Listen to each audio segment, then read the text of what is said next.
Hello everybody, welcome back to Frontier Mentality. I realized the video I put out this morning said identifying the cherry tree. Well, this is the cherry tree. And I somehow had deleted the one I really wanted to use. But this is a wild cherry tree. So the best way to tell is usually early spring when they have the white blossoms. Let's see if I can get one of these blossoms down. Okay. See if I can do this. This is what was the blossom. I'm not going to pick it off. It was white. I'll show you a picture in the Peterson book. But I will. And the older leaves are more towards fall. They will have a rust color right here towards the bottom, but it's spring, so it's not going to have that. The limbs of the cherry tree are different than the main tree of it. They're more slick, but remember, we don't have, when we're harvesting, we're going beneath this part because this part can be toxic, and not like toxic kill you, but toxic diarrhea. So we don't want that. Let's get to the base of the tree. Okay, the base is more scaly, or woody, kind of maybe like a alligator skin or something like that. There's 2 wild cherry trees out in the pasture that my neighbor lets me walk on.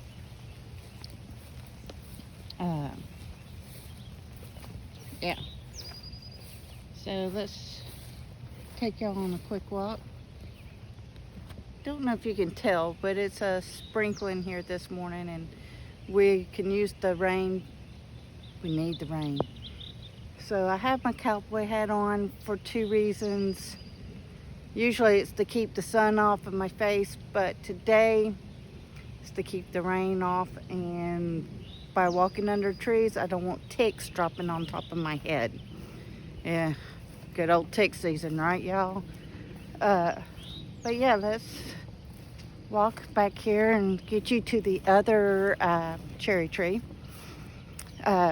Please, everybody, make sure that you're getting stocked up. Buying cans of food. Soups is another good thing to be buying. Buying soup and rice can stretch a meal. Plus, if you're buying soups, if you're not vegan, buy the soups with meat in it. That way you're getting a little bit of protein extra. Make sure you're saving the juice of the soup. Let's say you're deciding to stretch that soup out to make it more filling. So you're going to want to add, if it's just one person, it's 1/4 cup of rice. If it's 2 people, it's 1/2 cup of rice. I've been experimenting to see what's the right amount of rice so we don't have a lot of leftovers, because times get really, really tough. I don't want to be wasting my food per se. So I'm starting to measure and play with the measurements now, because we do still have a refrigerator and all the good things, right? So it's safe to put up. But what if the power goes away or anything like that? And what would cause a power outage?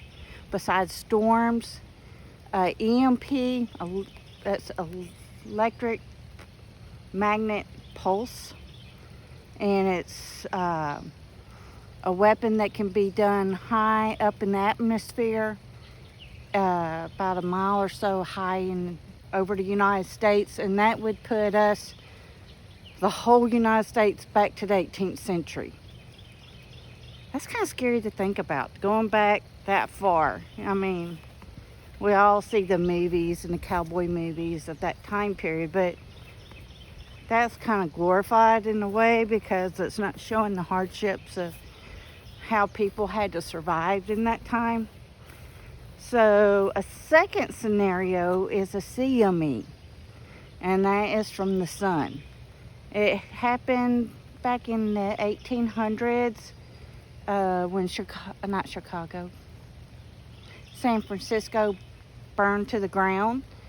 That was from the CME, and it charged electric telegraph wires, and everything caught fire, and it burned the city down. So that could be really scary. There are ways to protect your car and to protect your home from a CME or EMP, and that's a EMP shield. I will put the link in the description for that. They're having sales, so take advantage of the sale. Yes, they're expensive, but I look at it like this. It's insurance that we hope we never need. Just like our car insurance, we hope we never need to use our car insurance, but we're always thankful that we have it if we're in a wreck. So yeah, I'm just taking you for a walk to get to the other side of the pasture where, see, my husband mows me a trail. I don't know if you can see it on the camera too good. The grass is still kind of high. But I'm going to show you another tree too while we're over here, because it has a lot of health benefits as well. But yeah. Okay, we're to the second cherry tree, which is this one right here. The limbs are too high for me to reach and harvest on this one. The fruit is rather good on this one, but you gotta remember, on all wild cherry trees you have to spit the fruit or the seed out. It's just like your apple seeds and stuff. It could be toxic, and who needs an upset stomach? Okay, the other tree I wanted to show you is this big beautiful one right here. I harvest the leaves off of it and the berries. It is a mulberry. It's a white mulberry tree.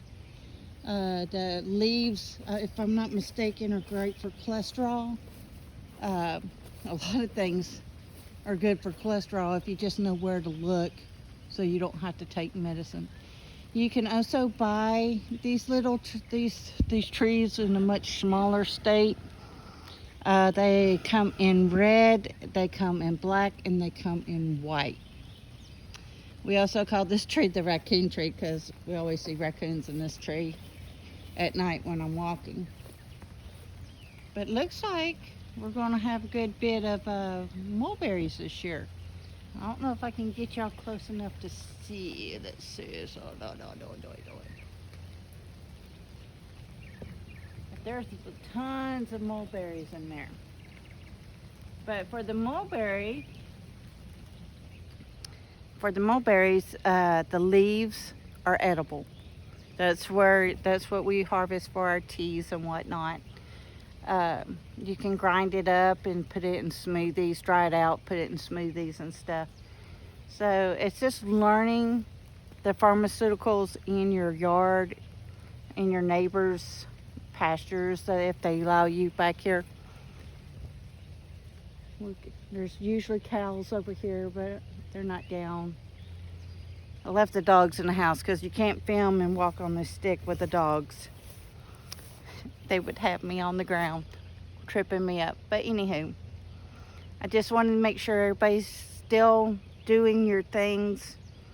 If you're getting comfortable with your food in your pantry, keep stocking, keep putting up. There's still recalls on stuff.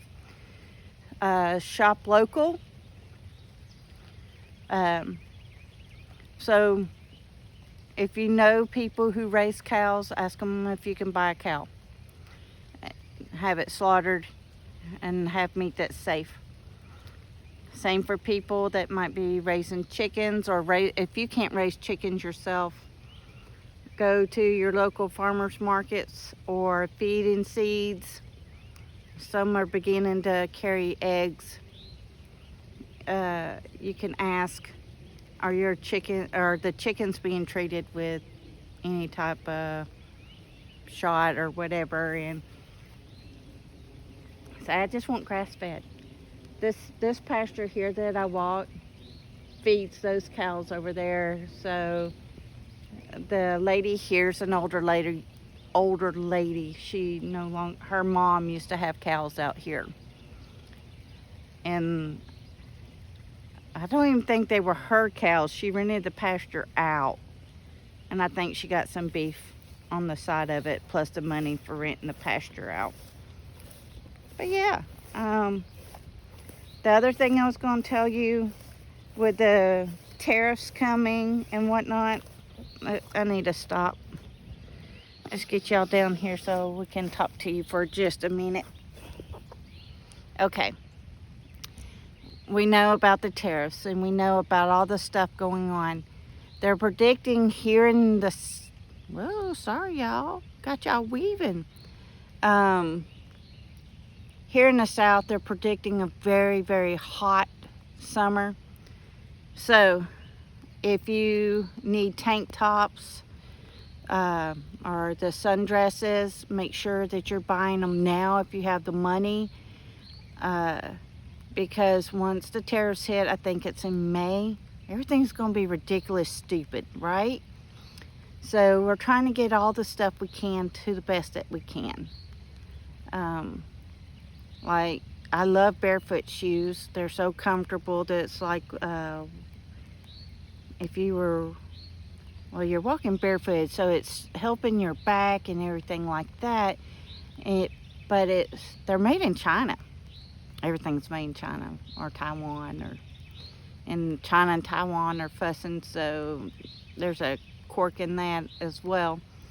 But so start thinking ahead, clothes wise. If you need tank tops, bras, all the things, a lot of that stuff's going to go up, so get it now while you can without having to pay out the nose for it.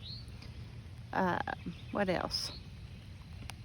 We're talking about stocking our food or water. Oh yes, over-counter medicines. We've been talking about harvesting the cherry bark for the cough medicine and making teas and stuff for ammonia and whatnot. But I still take over-counter medication. The Tylenol, the ibuprofen. And it's still getting scary because there's a lot of recalls on that stuff right now too, so do your research. But yeah, so what else could be good for fever besides Tylenol? Well, the cherry bark, guess we're talking about, can be. Willow bark is also great for teas and fevers. You can also buy the willow bark in capsule form, and I'm almost positive you can buy the cherry bark also in capsule form. They also make a cherry cough medicine, cherry bark cough medicine. I've seen it on Amazon. It is expensive. It's $20, but the work it takes to go into making it, I can understand why. The drying of the bark is coming along nicely. So we're going on, for me it would be week 2. And it's almost dried out. It's almost to the crunch factor. So with that being said, with the crunch factor, that's when I can start brewing it for tea, or I could take it and soak it in a mason jar with vodka over it. And brandy, I know you can use as well. You want 80 proof or better when you're using anything for a tincture. When it's alcohol. I'm sure you can use other stuff that's way more stronger, but I don't want to use that stuff. But anywho, but yeah, everything is just coming out nicely. The corn's coming up. It's only about that high. And it's just a blood corn that's popped up. I'm hoping this rain helps the other corn come up, the sweet queen corn. And if the popcorn seed comes up, it comes up. That was the boo-boo, right? But it was also seeds, probably 3 years old, because I forgot about them. So I don't know if they'll come up, but everything's experiment and see how everything works. But yes, so let's end in prayer real quick. For those that are Catholic that might watch my channel, I'm sorry that the Pope passed away yesterday. So yeah.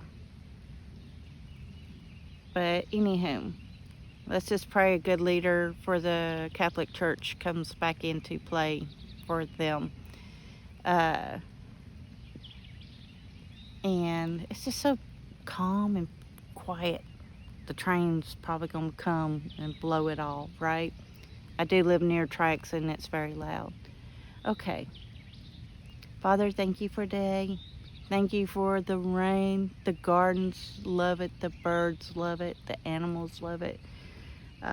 Helps wash everything, keeps everything clean, knocks the pollen out there, which us here in the South are very thankful for. Thank you for today. There is an update. My niece is having surgery on May the 6th, so please keep her in your prayer for that. She's having a full hip replacement on the left side. Just pray for the doctors, the anesthesiologist, and for a full recovery on that. In Yeshua's name we pray. Please keep stocking up. Get your over-counter meds. So think about the fall months or cold and flu season. What are things you need? You know, if NyQuil or Robitussin works for you, buy it now. Everything's going to go up. It's better to, if you keep it in a cool, dark place, it's not going to hurt any of your medications. For those that might have a little extra money, there's a thing called the Jace case. You can get a year's worth of your prescription drugs, and every time you go to the doctor, you can rotate that year's worth out, so you always have a year. So that's good. It's also got an emergency case, and they're licensed doctors. You call them, you tell them what you're worried about, and they give you medicine to fit that. And they don't take insurance, so that's kind of the downside of it. So my perspective, because I'm doing everything as natural as I can, antibiotics for me is garlic, holy basil, oil of oregano. These are things that you can use instead of pharmaceuticals, and they might take a little longer to get everything cleared out of your body, but it helps your body get stronger as well through the sickness, so it knows how to fight it next time around. So with that being said, please make sure you're stocking up. So you're needing to stock up your food, your medicine, your over-counter meds, and probably some lead, for those who know what I'm talking about. Yes. So please stay ready. Please stay safe. And please get prepared. Frontier Mentality, signing out.